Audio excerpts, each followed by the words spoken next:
Take us through, a young Gord. You taught the whole band in high school. Maybe we can start there. What's your first earliest memories of Gord Downie? Well, I first met Gord through Paul. I don't think I taught him the first semester he was there that I remember, but he was very quiet, shy kind of kid, athletic though, but he didn't play football for me. He played basketball, and he played 2 or 3 other sports. Did you try to get him to play football? I don't recall that I tried. I know I tried the other 2, but and Paul played football for me, but not till grade 13. When we look when we look back at the boys as a group, you taught every single one of them. Is that correct? What was it like in your house when Gord would come over to hang out with your son Paul? It was quiet. If grade 11 or 12 boys can be quiet, but yeah, it was. Gord was not a noisemaker or a troublemaker. He was quiet, thoughtful. He had a big smile. He polite. It was a low key, unlike his personality on stage. Quite different. Yes. When the boys left high school, that's kind of when they kind of got the band together, to your recollection. Yeah. And they, as I said before, I don't recall exactly the evolution of the band, but I know there was an older guy who played saxophone was with them just before Paul joined, and he left, went back to Toronto, and Paul, they asked Paul to join them, and I think at the time they were living in Gord's father's house that he had on Johnson Street, across from Victoria Park. And Paul lived with them there, and that's where they started. And they'd play at the Manor too, the pub, the popular pub.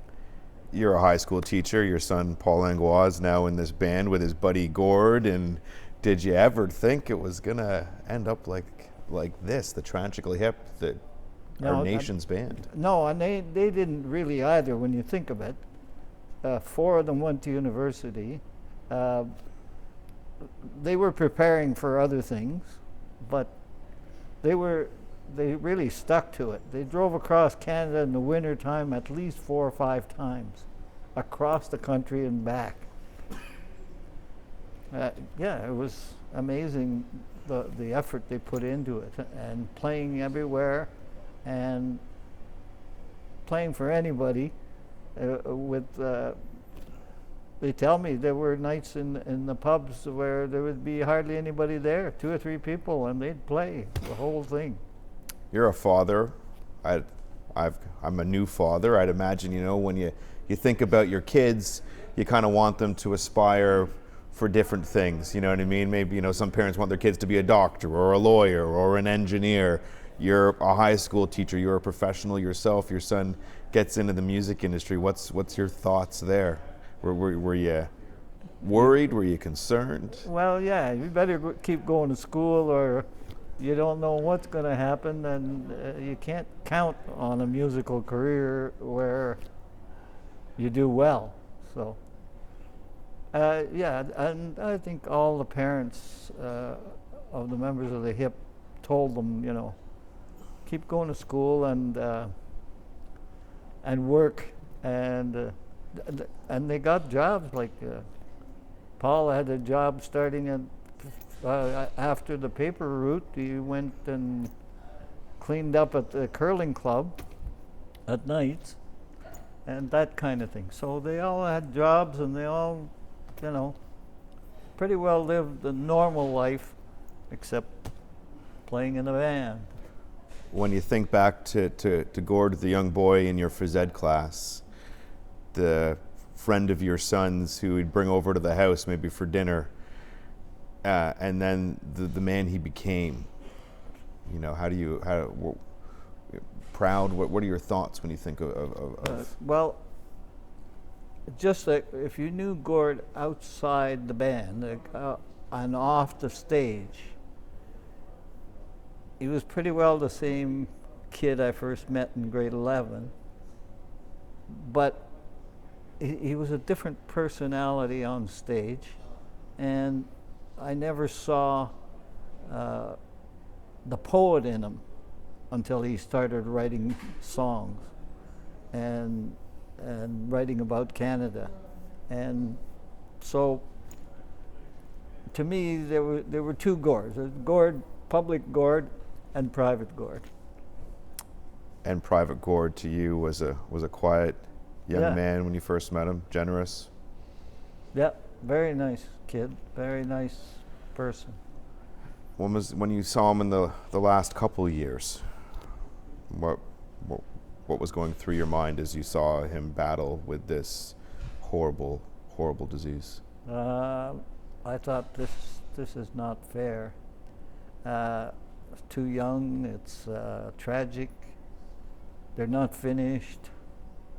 All the normal thoughts that go through your mind, you know, and it happened right after his father died, and it was pretty tragic,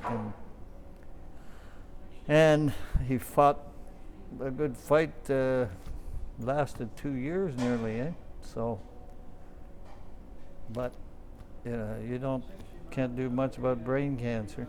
Have you talked to Paul today? Have you talked to your son today? No.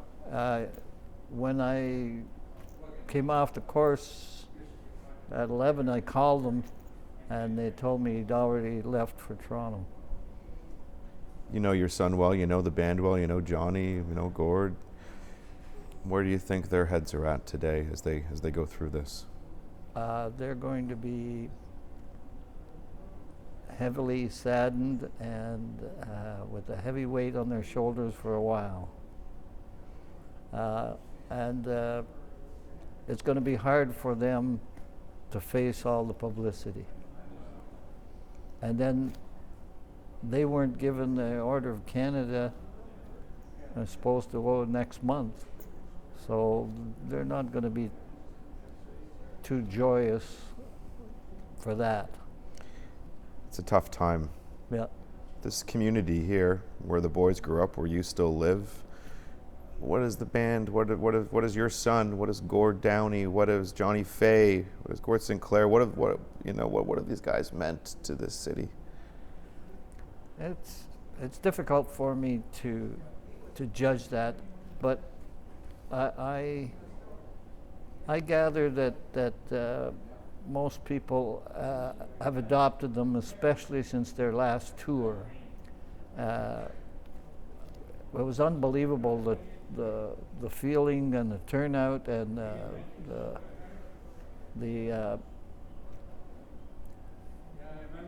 what I saw people behave like, and we thought that there would be problems downtown, and when the show was on, it was none. And it's like everybody fell in love with them, and now they've adopted them. And I think that everybody in Kingston and in Canada would be sad today, or are sad. Your son was supposed to play a show nearby in Gananoque next weekend, I believe, or this coming weekend rather. Where does his musical career go? Where does what? Where does his music go from here? You know, where does the band's music go from here? I don't know. I noticed that Rob and Gord are playing with Miss Emily, and Paul's playing in this group, Liars Club, and I don't know if Johnny's in any group, but The music will go on. they're still going to do music, but I don't think their heart will be in it like it was for the hip. If you were to, for our viewers, in closing, if you were to look back at young Gord, knowing what was ahead of him in life, if you were able to foreshadow his future for him, what would you say to him? I would. I basically say what I say to my students as they leave, is good luck and do your best. If you had a moment to say something to him today, what would you say? You were great. You did it. You finished your job, and everybody admires you for it.